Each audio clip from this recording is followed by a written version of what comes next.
Assalamualaikum warahmatullahi wabarakatuh. Selamat pagi semuanya. Bagaimana kabar kalian pada pagi hari ini? Semoga selalu dalam keadaan sehat, selalu dalam perlindungan Allah Tuhan Yang Maha Kuasa, menghormati dan menyayangi kedua orang tua, menghormati Bapak Ibu guru, serta menghargai sesama teman. Anak-anakku yang Ibu banggakan, bertemu kembali dengan Ibu Eva Purwanti. Kita masih belajar bahasa Indonesia bersama kelas 8 semester 1. Kali ini materi kita tentang struktur dan kebahasaan teks eksplanasi dan menulis teks eksplanasi. Kompetensi dasar yang akan kita capai pada hari ini adalah 3.10, menelaah teks eksplanasi berupa paparan kejadian suatu fenomena alam yang diperdengar atau dibaca. Yang kedua adalah 4.10, menyajikan informasi dan data dalam bentuk teks eksplanasi proses terjadinya suatu fenomena secara lisan dan tulis dengan memperhatikan struktur unsur kebahasaan atau aspek lisan. Tujuan pembelajaran kita pertama yaitu menemukan struktur teks eksplanasi, kedua menelaah kebahasaan teks eksplanasi, ketiga menemukan pola pengembangan teks eksplanasi, dan keempat menyusun teks eksplanasi. Anak-anakku yang Ibu banggakan, pernahkah kalian membaca tentang fenomena alam seperti banjir, gunung meletus, pelangi, dan lain-lain, atau fenomena sosial tentang kenakalan remaja, pengangguran, dan lain-lain? Atau pernahkah membaca tentang fenomena budaya mengenai seni tari, wayang, musik, dan lain-lain? Nah, jadi apa itu teks eksplanasi?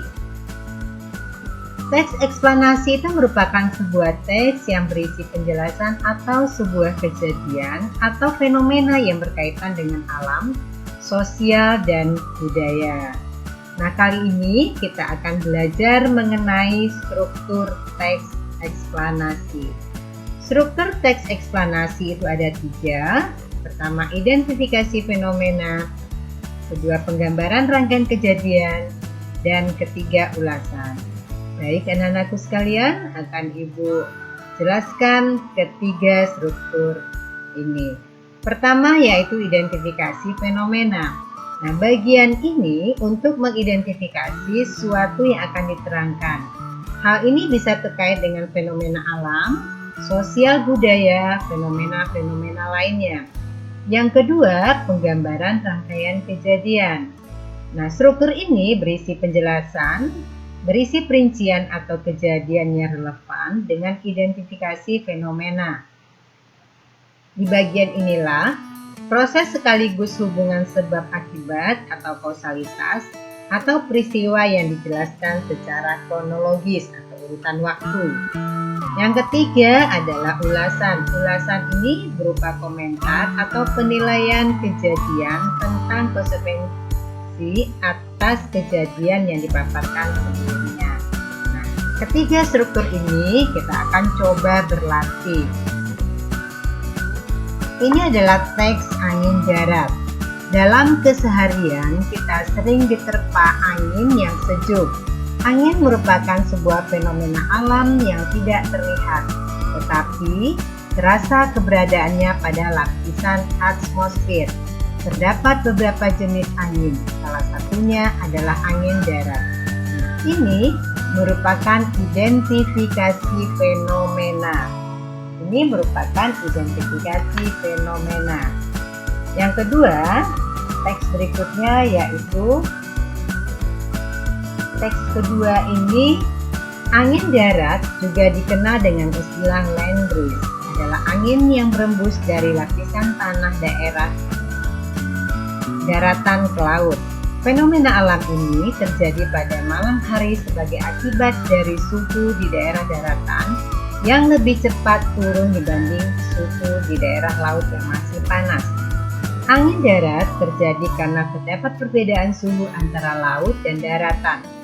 Perbedaan suhu yang demikian menyebabkan tekanan di daerah daratan lebih tinggi dibanding tekanan di atas permukaan laut. Pada waktu yang sama, di lautan terjadi proses pelepasan panas udara. sehingga dua keadaan ini memicu berembusnya angin dari daratan menuju arah lautan untuk menggantikan udara laut yang naik. Inilah yang disebut angin darat. Nah, ini merupakan rangkaian kejadian. Nah, rangkaian kejadian di sini, teks eksplanasi ini untuk menjawab atas pertanyaan mengapa. Oleh sebab itu, uraiannya bersifat kausalitas atau sebab akibat. Paragraf yang ketiga, fenomena angin darat memiliki banyak manfaat bagi kehidupan manusia. Salah satu manfaat angin ini adalah mampu membantu nelayan untuk pergi melaut pada malam hari. Angin darat akan mendorong layar kapal nelayan sehingga mereka sampai ke tengah laut mencari ikan. Nah, ini merupakan ulasan.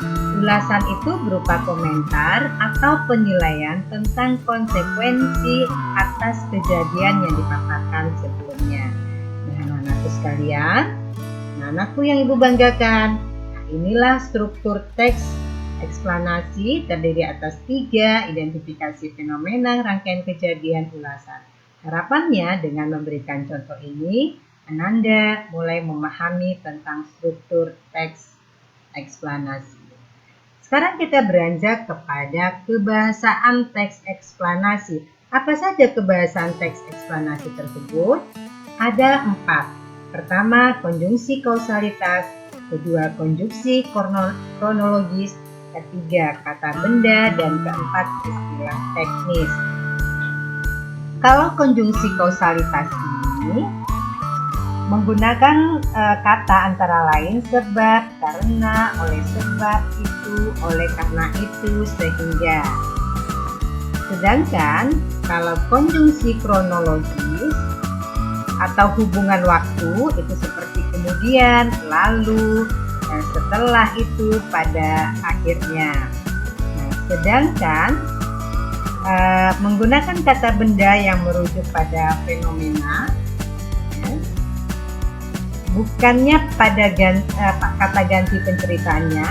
Kata ganti yang dimaksud misalnya di sini kilat, hujan, gempa bumi, atau kesenian daerah, atau perkembangan budaya di Kalimantan. Dan yang ketiga, di dalamnya juga, yang keempat, di dalamnya juga terdapat, yang keempat, di dalamnya adalah istilah teknis. Nah, di dalam teks itu sering dijumpai kata teknis atau peristilahan sesuai dengan topik yang dibahas. Mari anandaku kita mencoba berlatih. Ini angin darat. Yang tadi teks angin darat tadi, mana yang dinamakan dengan konjungsi kausalitas? Nah, kita lihat. Karena, sehingga. Ini adalah salah satu konjungsi kausalitas. Kemudian kebetulan teks ini bukan menggunakan konjungsi kronologis atau urutan waktu yang bersifat urutan waktu, tidak. Ini adalah konjungsi kausalitas. Yang kedua yaitu menggunakan kata benda yang merujuk pada jenis fenomena, misalnya kapal nelayan. Itu kata benda. Jadi misalkannya. Kemudian yang berikutnya yaitu istilah. Banyak sekali di sini ya. Angin darat merupakan istilah juga, land breeze merupakan istilah juga.